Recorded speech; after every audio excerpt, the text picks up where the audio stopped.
Hello, and thank you for joining us on this week's episode of Raising OKC Kids. Today, we are talking about feeding our kids. Many new moms or even veteran moms need support as they embark on their breastfeeding journey.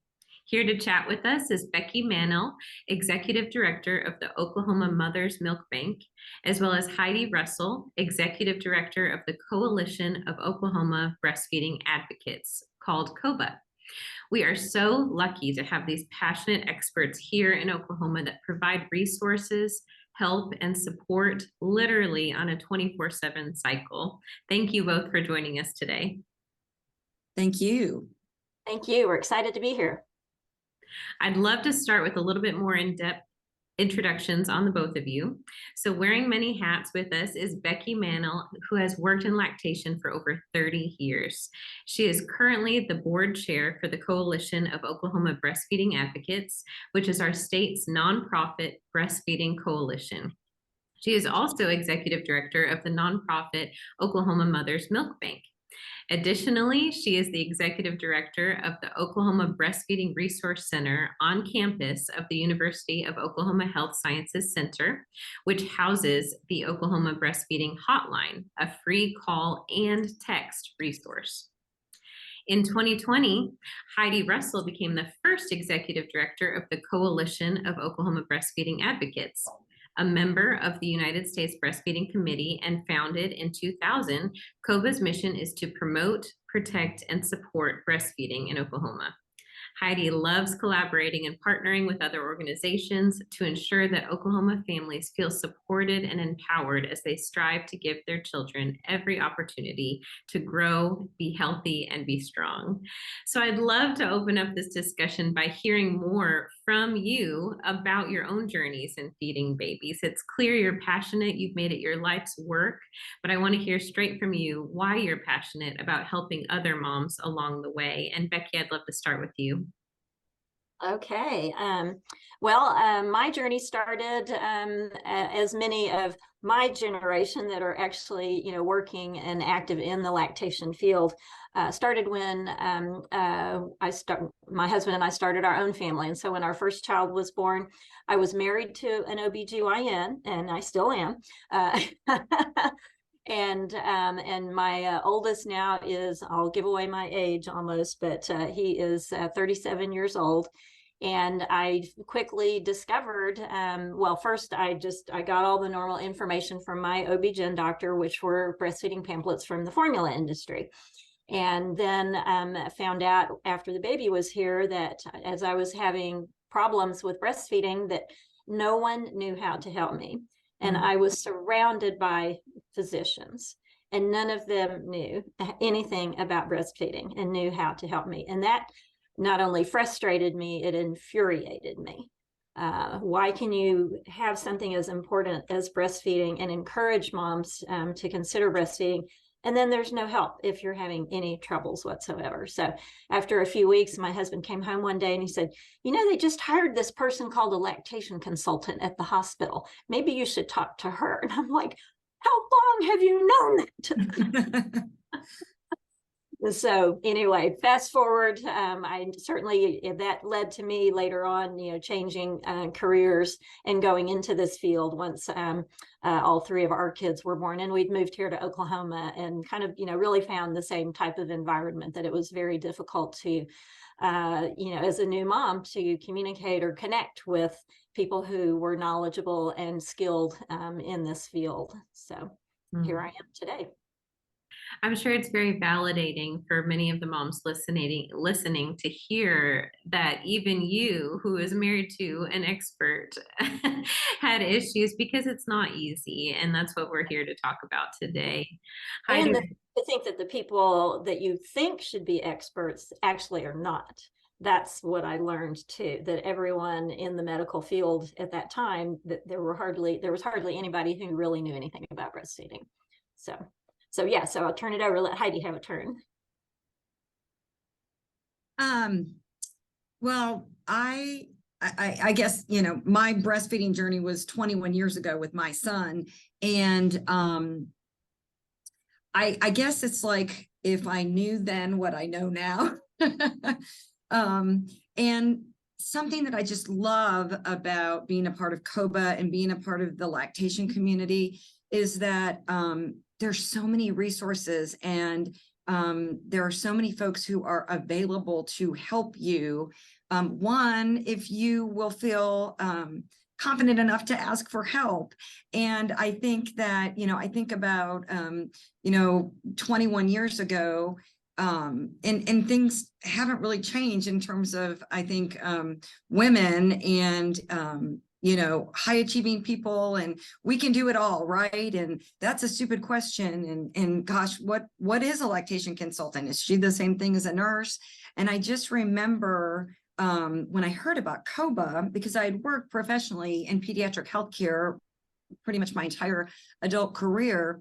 And I was like, oh my gosh, there is an organization that advocates for one, breastfeeding, but for families and women who, are choosing to provide what is the best possible nutrition for your baby, which is, human milk. And so I was so drawn to the mission, one, because COBA did not have any kind of paid staff.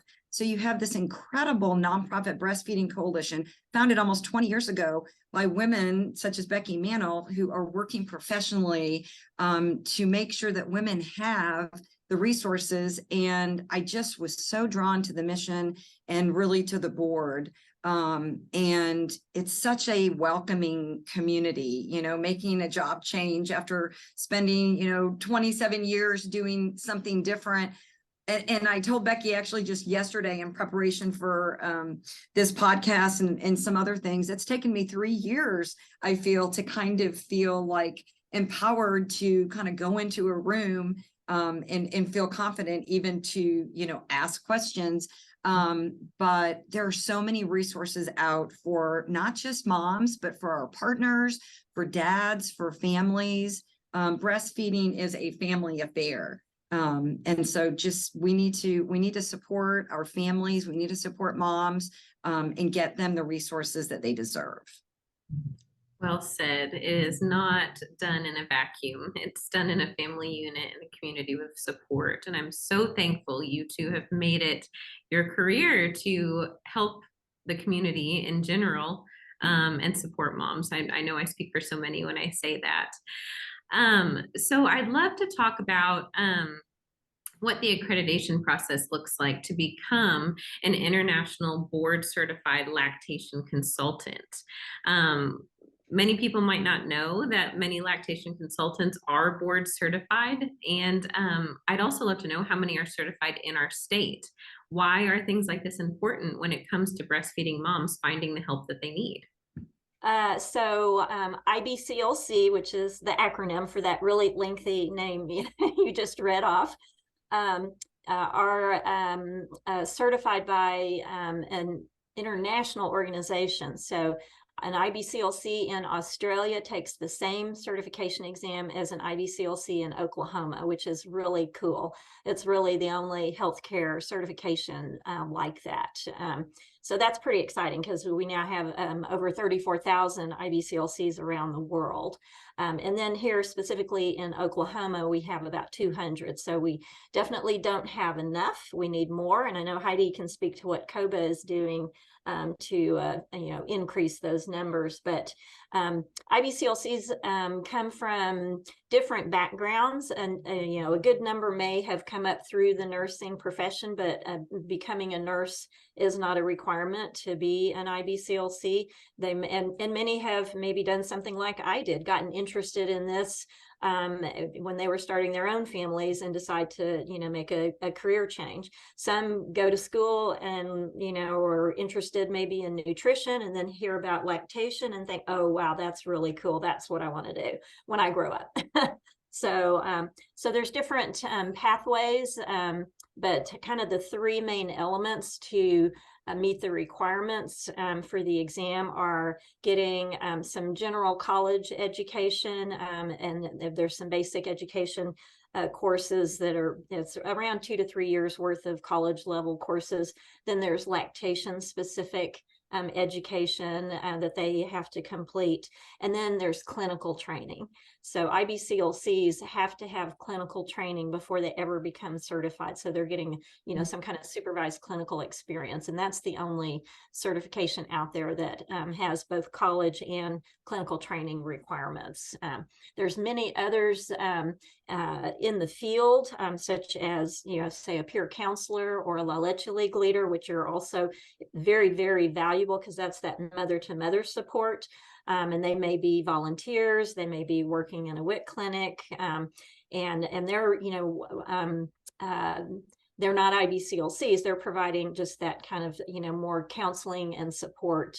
And then you can have, breastfeeding counselors, breastfeeding educators who are also valuable. But your IBCLC is your clinical professional that's going to really help address, is this a mother that's having any other kind of medical complications, difficulties with milk supply, painful latch, maybe she had a preterm baby that was in the NICU, other challenges that may be happening. So IBCLCs can address all of those. So as Becky had indicated, the IBCLC, it is the gold standard in terms of, that lactation consultant. They're board certified. And so 2 years ago, actually it was about 3 years ago, COBA, we were exploring, how can we here in Oklahoma as our nonprofit state breastfeeding coalition, how can we provide opportunities for those who are currently in the lactation field to get greater foundation knowledge in terms of lactation, and then also for those who have worked again, for quite a while, and who have aspired to be an IBCLC, but have not been able to do it because of financial reasons. It's expensive. You have to take time to do your clinical hours, you have to pay to take the exam, you have to recertify.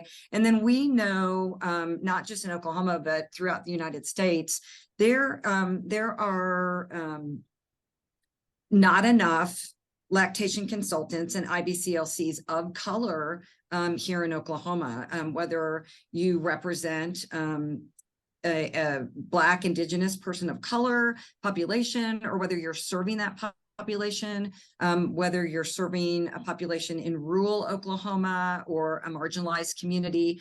And so our board, through a strategic planning process, we initiated our scholarship program. And we have, in the last 2 years, we've granted 15 scholarships to lactation professionals throughout Oklahoma.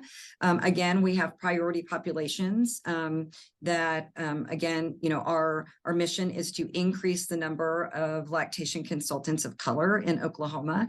We have several wonderful granting partners. And so we partner with them for about a year. They serve on a COBA committee. We connect them to people like Becky Mannel, to people on our board who are IBCLCs, who can really mentor them throughout the process. It's been so exciting. We have folks from all over Oklahoma, and we now have 3 IBCLCs who have taken the exam and passed, and then we have 4 in the pipeline. Very exciting. This is actually a model program. We've submitted it to the USBC, which is the United States Breastfeeding Committee. And so I'm really excited to be able to pass our program on to other coalitions throughout the United States. That is wonderful to hear. We're the model example for something like this in the United States. That's awesome. And I love hearing the scholarship program information. How much more meaningful is it to get such, it's a very sensitive personal topic.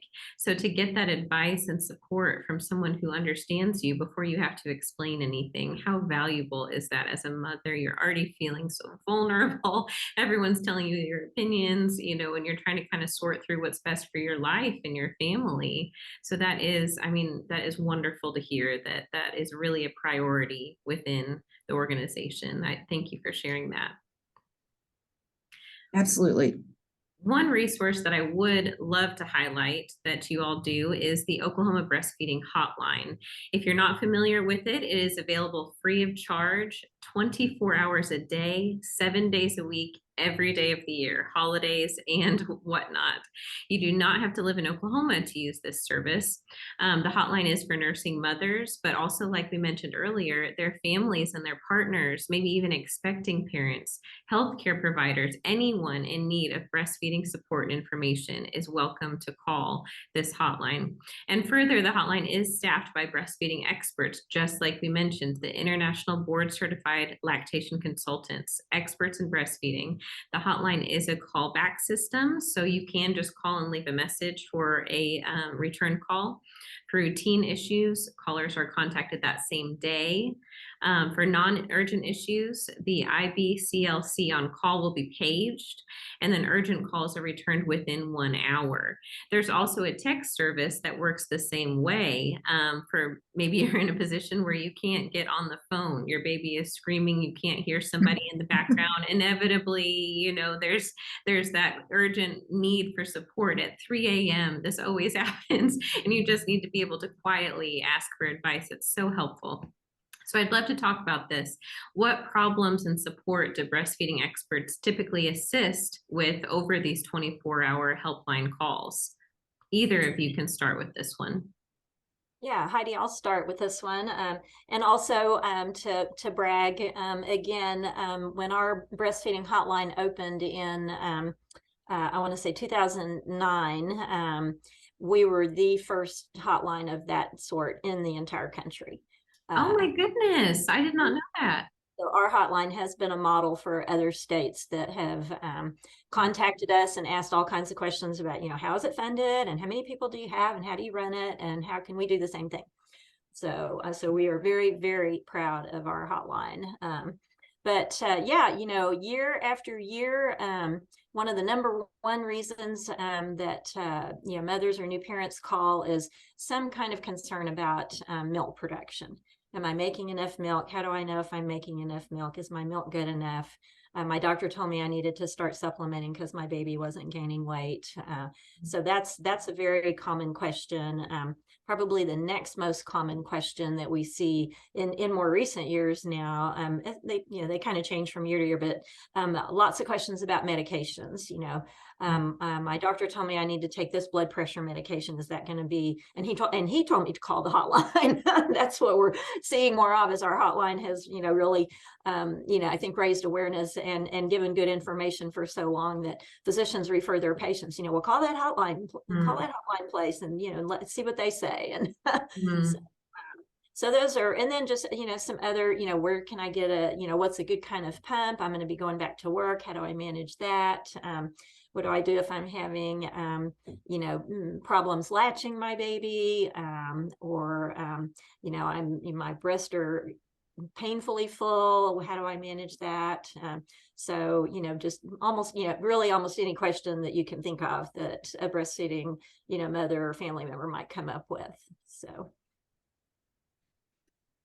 something that is really helpful, and a lot of times the family will get these in the hospital, is the breastfeeding hotline magnet, which is really great to have right there, because we know as new moms, sometimes we can't remember, right, even our husband's or partner's name after you come home. So having that magnet is really important. I know we're going to talk about the breastfeeding law cards, but the breastfeeding law cards on the back is the breastfeeding hotline. And one of our COBA board members who worked in labor and delivery and on the mother baby unit for years, she said before the family went home, she would program into the cell phone the breastfeeding hotline, because again, it's like, okay, where's the magnet? Where's the law card? So, that's something that's really important. If you can get that hotline in your phone, it's at 2:00 in the morning, it's easier to find. And that's actually something, I'm glad you mentioned that, Heidi, something that we've been piloting with our, at least right now with our own outpatient clinic, is if we can make contact with a woman during her pregnancy, later, maybe towards the end of her pregnancy, and yes, kind of pre-enroll her, get her phone number in the hotline with her due date, then we could have the hotline system kind of proactively check in with her. Hey, I see it's your due date. Have you had your baby yet? Remember, the hotline is here. Ask us any questions if you're having problems because they forget and you're overwhelmed. And now, wait, what was that place they told me that I could call if, and it's 2 o'clock in the morning? And so that's one thing we're trying to pilot. And our hotline IBCLCs work remotely, so they do live all over the state, and we keep track of what resources are available. So if it's a family that lives in Altus that's calling the hotline and wants to know where can I go if I need to see somebody in person, or I live in Bartlesville, the hotline LCs can direct them to what kind of resources are available in their area. So we really try to keep close tabs on what's going on in different parts of the state, so we know how to get them if they need in-person help or support. So sure. And Heidi mentioned this earlier in the podcast, but there are a lot of questions and your brain is all over the place. And I do like that those experts are taking the calls, but I personally have used the hotline in the past, and there's no stupid questions. We're all newbies when we're trying to feed our children. Whether or not we've done it before or not is kind of irrelevant, because every child and every baby is different. Your life stage might be different. Your home environment demands, all the things might be different. And so it is nice to have not only expert advice, but I also want to highlight how encouraging and supportive and understanding the hotline representatives are when they are trying to answer your questions, because sometimes just nothing makes sense. We keep mentioning it, 2 a.m, nothing makes sense. So it's sometimes nice to just have somebody tell you you're not crazy. Well, and my daughter, who is also an OBGYN, when she had our first grandchild, and they're here in Oklahoma, and of course here's her mom, she could ask any breastfeeding question, but I said, okay, Lisa, there's going to be times that just I might not be available. I mean, I would want you to call me, text me any 24/7, but here also call the hotline if somehow whatever reason I'm not available. And she was like, oh no, Mom, I don't need that, and well, sure enough, so my own daughter called the hotline when I was out of town and at a giving a presentation or something, and she's like, well, I'm not going to call her right now. So that's a great testament. Yes. Yes, well, and we I think have all experienced and heard too that breastfeeding just comes naturally. It's supposed to just be natural, right? You put the baby to your chest and your breast, and it just happens. And we know that sometimes that happens, and most of the time it doesn't.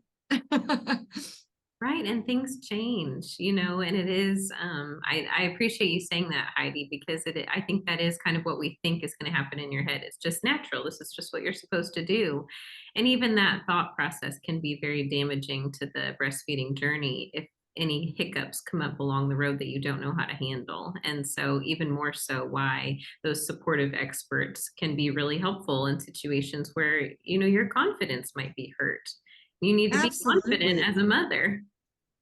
I remember thinking, loading, under the portico at the hospital with my family, my husband, the baby. And I literally remember thinking, they're letting me take him home. Like they're letting me take him home. I really wanted to stay in the hospital. I really liked it at the hospital. And I was like, oh my gosh, what am I going to do with them when I get home? Right. I'm leaving all the experts behind, and I don't feel like the experts. Right. And I was not a young mom. I mean, I was 32, and I literally remember thinking, as you're getting to 35, I remember my longtime physician putting AM on my chart. I was advanced maternal. And I was thinking, wow, like I could hold the job down. I went to college. I did these things. And I literally, after I read all of the instructions for the car seat, I was like, I don't know. I don't think I'm going to leave. I literally don't think I'm going to leave the house. It's safer here at home base. I can relate to that. Well, seriously, this is a good segue to my next question too, because like we've talked about, breastfeeding journeys really can be wonderful. I mean, we sometimes can collaborate about the painful aspects too, but they really can be wonderful. They can be very frustrating. They can be depleting. They can be a source of tension between moms and babies and even other members of the family, which of course is just the opposite of the mental state that you want to be in when you're trying to breastfeed. sometimes the symptoms of postpartum depression or postpartum anxiety, they creep up so slowly that it's really hard for us as moms to really recognize what they are. So I'd love to hear from both of you. What are some of those telltale signs of postpartum depression, maybe different or similar to postpartum anxiety? And how are these phone operators trained to spot that when they can't see the patient they're talking to? And I'd love to even elaborate on that. What are some of the signs that partners and loved ones should be aware of? So Heidi, do you want to start with that one or you want me to? Yeah, well, I can start and then Becky can talk specifically about the hotline. I think that it's important to remember that it's not just postpartum, it can happen during pregnancy. So, and it's common. In fact, 1 in 7 mothers in Oklahoma will experience some type of postpartum depression or anxiety. If you're pregnant, if you're a mother to a newborn, and some of the telltale signs are having strong feelings of sadness, being worried, extremely tired, not interested in things that you usually enjoy, thinking about hurting yourself, thinking about hurting your baby. It's really important to remember that you're not alone.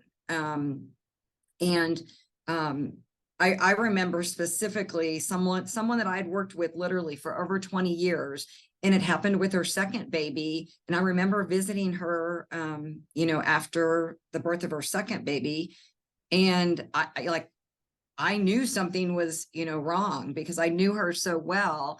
And her mom knew something, was going on. But I think that, again, you're in the moment and you don't know what's the matter, but maybe you just know something's the matter.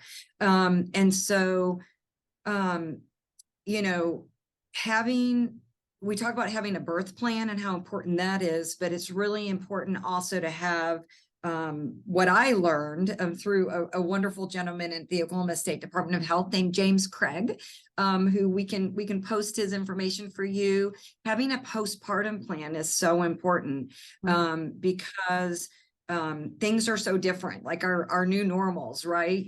I was thinking about, I gave birth the end of October, and why did I think it was a good idea for me and my husband and to host Thanksgiving that year?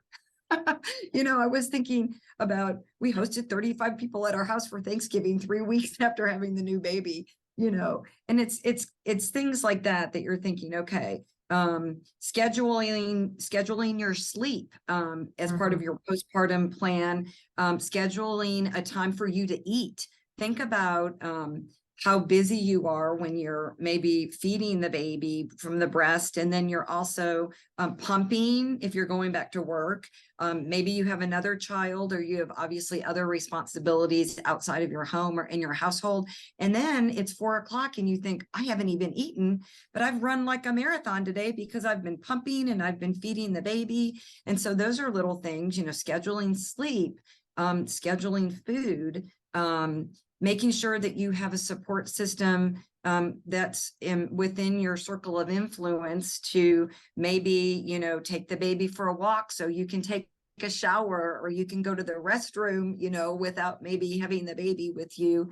And then something I remember my OB told me when I went back for that first visit postpartum, because she could tell that I also transitioned from resigning from a job that I absolutely loved to stay home full time with my baby, which was a wonderful and fantastic opportunity for my family. But I just remember I was also grieving, kind of those affiliation needs were not being met. I had a job that I loved. I had a support system, and my husband had a new job. So we had a baby on a Thursday, came home on a Saturday, and he went to work on a Monday. And I just remember my doctor saying, get out of the house one time during the day. And, that was really important in terms of vitamin D and also some, physical activity and light exercise, even if you're just walking around the block with the baby. Again, there are wonderful resources at the State Department of Health, and we can post those on the Metro Family website. Also, there's a nationwide maternal health hotline that you can call 24/7. And again, those are things that are available to us. Your pediatrician can help provide resources, as of course your OB. Becky, do you have anything you'd like to add? Yes, sorry. Yeah, I'd also add just sometimes I mean, it's normal to have, of course we're familiar with the baby blues and kind of being a little down or mood swings and you're overwhelmed, exhausted, but it's when those symptoms seem to get worse and worse and they're not getting better after the first 2 to 3 weeks. And moms who may feel like they can't get out of bed, they just have and they feel like they're totally worthless, they're not a good mother. So if they actually do reach out, say, and contact the hotline, the IBCLCs certainly know to kind of pick up and listen for things that the mother is saying. I can't do this anymore, and then reach out and make sure that can we get her in to see somebody. You need to go back and see your physician. Let's get you into something in your community to get you some support. Sometimes I think some mothers may go home and they may be single parenting, and as Heidi said, you're trying to go back to work, and maybe you had little to no maternity leave, and you are completely overwhelmed, and how can I possibly do all of this and still be a good mom? So those feelings can certainly really worsen, and we want moms and parents to ask for help and accept help if somebody offers it to you. Don't wait to ask for help, even if you've got family support, if you've got friends or colleagues that, hey, I want to bring a meal over. Can I come over and help do the laundry? Oh, no, I got it. No. You don't need to bother. I don't want to impose on, no, any help that anybody, can I go to the grocery store for you? Take those offers of help, and then listen to family members, who may be picking up on some of these signs that, you just don't seem yourself. Let's go and talk to somebody. So it's very important that they listen, to people. Mm-hmm. I remember it was really important. Many of my kind of close friends had children before me, and it was really important. My sister-in-law came over with her breast pump. I had borrowed her breast pump, and she showed me, what to do with the breast pump, which was so helpful, because I literally was like, I didn't really know what to do. I didn't know how to, clean it.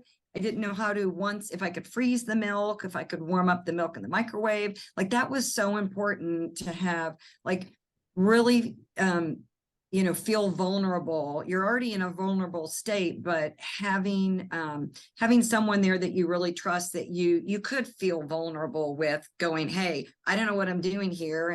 And what do I do if I go to the grocery store and my baby cries and, my breasts start leaking everywhere? And we've been there. She was like, oh, they have these great things called, nipple guards, or, the breast pads. And I just remember, once I figured out how to put those in, I felt so much more confident that I wasn't going to go somewhere and, kind of have like wetness all over my shirt. And I just didn't know those things. So it was really helpful having kind of those people who have gone before you, offering that support was really helpful, because sometimes you don't know to ask the questions. And then again, you just feel like, oh, I should know these things. Yeah.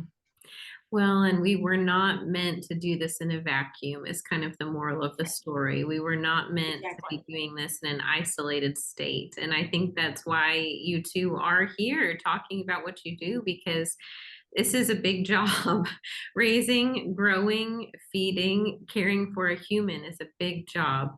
And your mental state, taking care of your own mental health, is taking care of your baby. And so I really appreciate the advice and pointers too that you've given us as it relates to postpartum depression, postpartum anxiety, and a couple more of the great resources that you offer at the Oklahoma Breastfeeding Resource Center are things like the Oklahoma Breastfeeding Law Card. Heidi, you kind of mentioned this earlier. The Law Card is available at the Resource Center in both English and Spanish, which is very important in this community. So I'd love to talk about when and why you identified this Law Card as a needed resource for working and non-working moms, and how you've seen it be helpful since its conception. Well, Heidi, I'll start with that since at least the when part, rewind about 20 years, and when we didn't really have any type of breastfeeding laws in our state. And through COBA, we were working to pass our first state law around breastfeeding, and that was the breastfeeding in public, because mothers were being harassed for nursing their baby if they were at a restaurant, if they were at Walmart, or and being asked to leave. If they were at a community park and sitting there on the bench nursing their baby, somebody would get offended and say, you need to leave. So we passed a law, and we were not the last state to do that either. So that was really nice. And then we realized with our health department and our WIC service, well, how are we going to raise awareness? We need a little law card. We need something that moms get when they go home with their baby, that they go home and know what the laws are in the state. So that's kind of where that came up. And we'd seen, examples in a couple of other states and thought, that's something that the health department can help us produce. So they're freely available. You can order them off the health department website. Certainly you can get them through the Breastfeeding Resource Center. We try to get them out to all the birthing hospitals so that moms are getting that when they go home. And maybe, we try to get them to prenatal clinics. So they're, but it's out there and it's freely available if they download it from the COBA website, the health department website. So Heidi, do you want to add anything? Yeah, I mean, it's a wallet size card. It's a little bit bigger than the size of a credit card. And one side is the law, all the laws, and the other side is the breastfeeding hotline also. And I think what it also does for families and for supporters, within your family unit, whether it's you're going to the convention center downtown for a concert, and you have your mom with you, or you have other parts of your, folks in your family. We can give them these too, because they are there to support us. Like Becky said, if you're someplace and people feel uncomfortable around you because you're breastfeeding your baby in public, or if we've had, calls to COBA where, someone's at a restaurant and they come over, the manager of the restaurant comes over and says, I'm sorry, you're going to need to go to the restroom to feed your baby. Well, that's not the case, because the law in Oklahoma says that anywhere you have the right to be, you have the right to feed your baby. And so,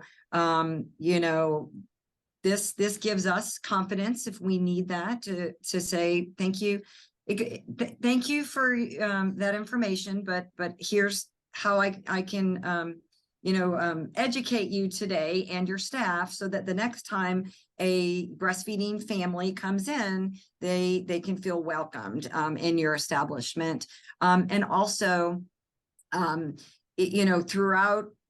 the United States. In fact, I just got off a plane a couple days ago, and every time I'm in an airport, in fact, my husband is now trained. He's like, there's the lactation room, there's the nursing room.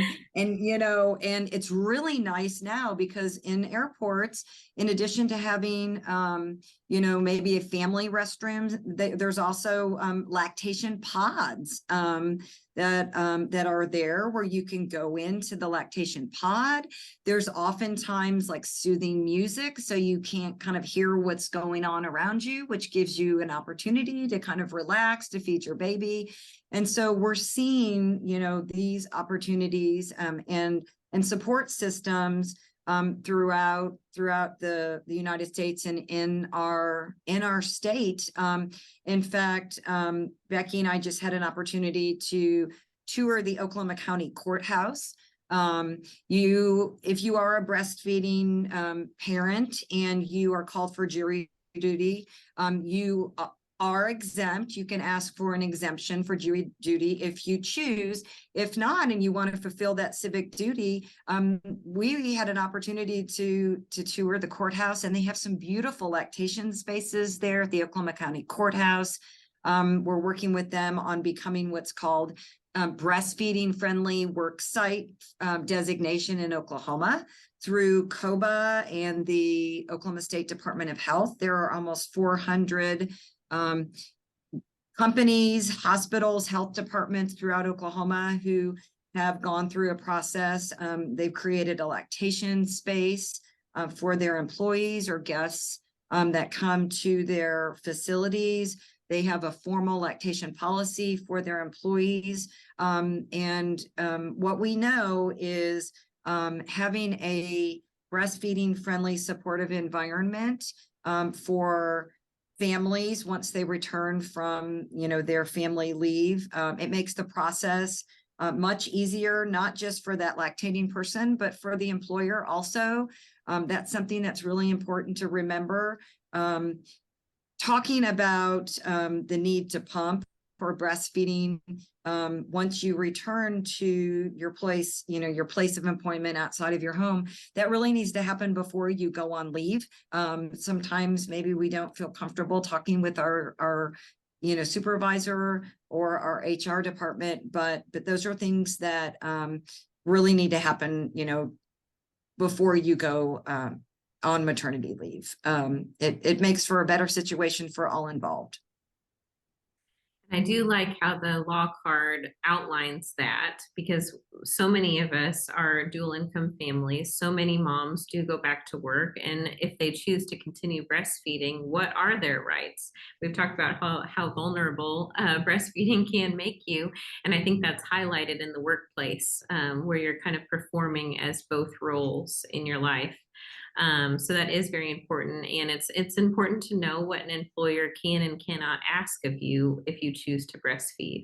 And I like how the law card outlines that, kind of gives you some scripts for what to say if you are approached with an awkward question or an inappropriate suggestion or response, especially from a supervisor or something like that. So absolutely, definitely check and we know that that out. We know that there are some, some occupations where there are more employees who are female, or more employees who are of childbearing age than others. And so again, like you said, Kirsten, the law card really, sometimes you're the one that is educating, obviously your supervisor or maybe that HR person, and they will thank you because you're setting that opportunity for the next person or persons who come after you to have a good experience when they come back to work. It's not fun to be the first, but it is a needed step. And surprisingly, there are still a lot of trailblazers in this area in many Oklahoma companies. So I appreciate that law card gives us that support, confidence, and then, like we said, that script for how to move forward and what are our rights very clearly outlined. It's not fun to be the first, but it is needed for those who come after us. In that regard. So I'd love to move on to another amazing resource. I keep saying all these amazing resources that you've brought forward, which is the Oklahoma Mother's Milk Bank. It's a nonprofit organization that provides pasteurized donor human milk to preterm babies in Oklahoma's NICUs, and also for outpatient babies in the community who live at home and need this specialized nutrition. I'd love to hear a very quick synopsis on when it was established, when the milk bank was established, and who you specifically help in the community, and how many maybe families and babies you've been able to serve since you were founded. Okay. Well, I'll start with that, and Heidi can certainly add any thing that I maybe miss. But our Oklahoma Mother's Milk Bank became accredited through the Human Milk Banking Association of North America, another big long acronym, or HABANA, and that's who sets the guidelines for all the nonprofit milk banks. So, we are celebrating our 10th birthday this year. So 2013, we dispensed our first bottle, our first little batch of safe pasteurized donor milk. So we're very excited to be celebrating 10 years of dispensing milk throughout the state, and even in some nearby states that don't have a milk bank. And once again, when our milk bank opened in 2013, we were the 13th milk bank in the country, and we now have 28. So to kind of give you a picture there. And as far as who we serve, most of the milk goes to preterm or critically ill babies in the hospital, in those neonatal intensive care units. And then more recently, as we just this year now have Medicaid coverage for babies after discharge if they have a medical need after after they go home from the hospital, and maybe something a complication develops several weeks down the road, then those babies we can serve better now with the Medicaid coverage. So so it's hard to put a number because we dispense when a lot of our milk goes straight to the hospitals, and then they're dispensing it to the babies in their care. Preterm ill babies in the NICU, that we might dispense some milk goes to what I think of as, your mother baby units, where your generally term healthy babies are, but maybe a mom is trying to breastfeed and she has maybe the mother developed diabetes during pregnancy and the baby needs to, is struggling with some low blood sugars, and we can provide and the hospital can provide some donor milk to kind of help bridge the gap in those very early days of breastfeeding. So so kind of several scenarios there where donor milk and the goal is always we absolutely want own mother's milk for each baby as much as possible, as long as possible, and then donor milk would be the next best option to kind of cover any gap that we have in the volume of milk that's needed for a baby. So I would just add that the milk bank is also home to COBA's office. We have a really wonderful working relationship with the Oklahoma Mother's Milk Bank. It's really awesome because at the OUHSC here in downtown Oklahoma City, you have our state's breastfeeding coalition, you have the Oklahoma Mother's Milk Bank, and then you have the Oklahoma Breastfeeding Resource Center. It's just such a collaborative, synergistic relationship that you don't always find in other states. And so as the director of COBA, I'm so grateful for the opportunity to collaborate with the Milk Bank. And something that is just a program at the Milk Bank that is just such a beautiful program is the bereavement program that the Oklahoma Mother's Milk Bank offers. In fact, we're so excited. We have a beautiful new memorial wall that was recently painted at the new Milk Bank headquarters here at the OUHSC. It's called the Silas Murphy Memorial Wall, and it's honoring those children, babies, families, and mothers who have donated their milk, lactation after loss, donated their milk after they have lost, a baby. And that's something that I never thought about really until I think I was officing here at the Milk Bank and really realized that there are women and families who experience lactation after loss. And, that's something that's a really difficult process. And the Milk Bank helps moms and is a resource for those families. And it's just a really beautiful thing that some mothers and families choose to do is donate that milk, which saves the life of other infants. And so, again, it's a really delicate situation, but we have a wonderful coordinator here named Holly, and is just really available and so sensitive to the family's needs. And so if you're in that situation, it's a really beautiful program. Yeah, moms can really be, I think, traumatized if they don't realize, and sometimes the healthcare providers don't realize how lactation works either. And if you carry a pregnancy, say to 18 weeks, and then maybe lose the pregnancy, so you go home without a baby, so that's traumatic enough. And then no one says anything about lactation and that you're still producing milk and you're still going to see, increased milk volume. And so then that happens 2 or 3 days later, and the moms are caught by surprise and dismayed. And what do I do now? And oftentimes the hospitals are like, we don't know we didn't know that was going to happen either. That's a normal part of lactation. And so the milk bank can certainly walk them through what they're, if they want to suppress or dry up their milk, here's what you do. If you decide you want to pump and donate, in honor and memory of your baby, then here's what you do. And it's amazing how many, we see that choose to do that. It's a really really special gift that those mothers give when they do that. And they, especially if they've lost a pregnancy, for many of those mothers, you know, say that's kind of public acknowledgement that I am a mom. And while I didn't come home with a baby, but I'm still a mom and I have a pregnancy body and all of this is happening. I just didn't come home with a baby. Well said. And that is beautiful and something that many of us hopefully will not experience. But if you do, that is a beautiful way to honor the life of what has passed. Thank you so much for sharing that.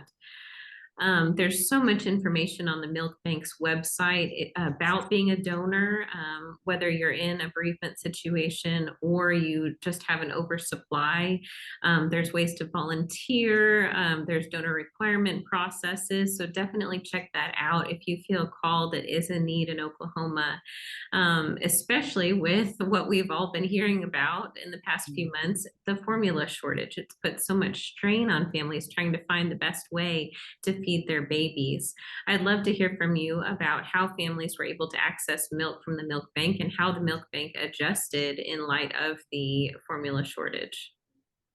Oh my gosh. Well, certainly, Kristen, we were all truly shocked and caught by surprise that we could even have something like that happen here in the United States. And the phone calls that we had at the milk bank, we were quite deluged, and with just panicked families. I just can't even fathom being, you know, in a situation where I felt I had no way to feed my baby. Mm-hmm. And so two things our staff could do. One was first to, you know, kind of talk through what's going on with a, you know, given mom and her baby, and, you know, what formula was your baby on. And one thing families often don't realize, when babies that were on, you know, maybe a particular name brand standard formula, all of the formulas are pretty much the same. But the marketing and so forth of the formula industry, that's kind of another whole topic, but they're really good at selling their specific product and kind of giving the message that your baby won't tolerate any other formula. And that is not true. And if they've been on an expensive name brand formula, we could educate them, you know, if there's another, you know, they're all good quality formulas. If it's the store brand of formula that's on the shelf, buy it. That is good. That is safe to feed your baby. You will have something to feed your baby. And then in other situations, if say it was a baby or a family that they were maybe on some other type of specialty or high risk formula, that they were, you know, afraid they might not be able to buy or were struggling, you know, to find. We also kind of had a bridge program so that we could dispense some small volumes of donor milk to those families, or ship it to them. You know, we would FedEx overnight because the milk is dispensed frozen. So we tried to help as much as we could with families, you know, in situations like that as well. But we, you know, the other thing, and that's my university hat with all the professional education that we do of healthcare providers, doctors, nurses, and hospitals and so forth, was, you know, to recognize too that we've talked a lot about breastfeeding today, and yet we certainly realized during the formula crisis that by 6 months of age, 75% of American babies are getting formula. And that's how challenging, that's how many barriers we have in our society to breastfeeding. And how do we turn those numbers around so that we don't have so many families that are so dependent on formula? So how do we improve our breastfeeding outcomes, which, you know, will help alleviate this you know, type of situation, you know, in the future. So, and Kirsten, you mentioned the wonderful resources that we've talked about today. And I would also just kind of caution new families that, you know, the organizations such as COBA, the Mother's Milk Bank, Oklahoma Breastfeeding Resource Center, the American Academy of Pediatrics, you know, the information we provide is evidence-based. And we know that a lot of information online within, you know, social media and things like that, we saw during, you know, the formula crisis that, you know, there were a lot of information that was being disseminated that was not safe. and just really make sure that the information that you're getting is from a trusted source. And again, the resources that we provided for you today, your physician, your pediatrician, your board certified pediatrician, your family practice physician, your lactation consultant, and again, the organizations that we've talked about today. It's nice to have organizations like that behind us when we're in those states where we're just not sure what's true. We know where to reach out. We know we've got support. We've got someone who has our back that maybe knows more than we do about the situation. So I just can't thank you two enough for all the information you've provided, all the work you're doing for breastfeeding moms, for families in Oklahoma. Thank you so much to you both for joining us today. I know so many of our listeners appreciate this information. It might be the first time that they really have heard the full breadth of what you offer. So as a wrap up, I'd love to hear about maybe one thing that brings you hope and encouragement through the important work you do every day. Becky, let's start with you. Oh, one thing. I think I think I do a lot of training, as I said, so working with hospitals around our state and training nurses, physicians, and I think just so much more interest, openness, and seeing that because what I experienced 37 years ago with my first baby, where no one around me in a medical environment knew anything about breastfeeding. And to see that that's changing, and we have people that sign up to come to a 2-day training because they know they need to know more about breastfeeding, and they want to learn more, and they want to be able to help their families better and answer all those questions and provide that evidence-based information. So seeing, I think that change within the healthcare field is really rewarding to me, and because if we can do that, then we have even more resources and more support out there for the families when they need it. And it's a time sensitive issue to get breastfeeding support, in a timely fashion. Gosh, a couple of things. So as human beings, we are designed to be in community with people. And so again, just, surrounding yourself with folks who are here to support you. And, I'm really excited. One of our new COBA board members just had her first baby last Friday. I think she's about 36. So first baby at 36. And it's just been such a joy to kind of follow with her pregnancy. And, I texted her and I'm like, just please let us know when he arrives. And he arrived a little earlier. And, here she is, a D1 athlete. She played college basketball. And I shared with Becky yesterday, she sent me a text. She's like, girl, you didn't tell me about this childbirth thing. And I just love when an that. athlete says that, Right? Because she's a strong woman in many ways, physically, emotionally. She's a licensed professional counselor. And I just love that, because we are here to support each other. And then also, just normalizing breastfeeding. It is a critical public health issue. Yes. It is a public health issue. And I love the opportunity that, when we can be in community with people and talk about these issues, because we're here to help each other. And so I'm really hopeful that there are organizations out there who want to know more about breastfeeding, access to human milk, and that we don't have to invent the wheel, reinvent the wheel. There are resources, not just in Oklahoma, but nationwide.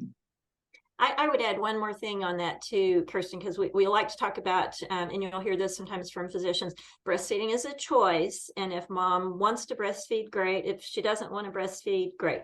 Well, I think in the trainings I do and in the work that we do in the families, that we interact with, for many families, breastfeeding is actually not a realistic choice. And so that's a societal issue that we don't have paid maternity leave. We have, so many barriers that breastfeeding is actually a choice denied to many parents. And that's something that, that's why I'm still doing what I'm doing. So that how do we change that? How do we start to remove a lot of those barriers?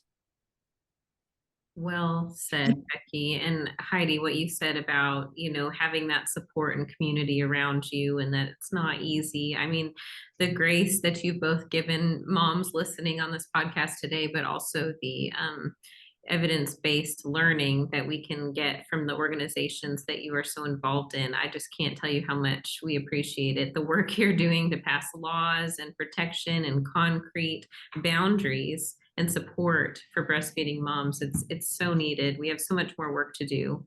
But what you've done is monumental. And I just so appreciate the both of you being here and what you do every day. Thank you so much. And for those of you listening, if you are a breastfeeding mom, if you know a breastfeeding mother, please pass along these resources.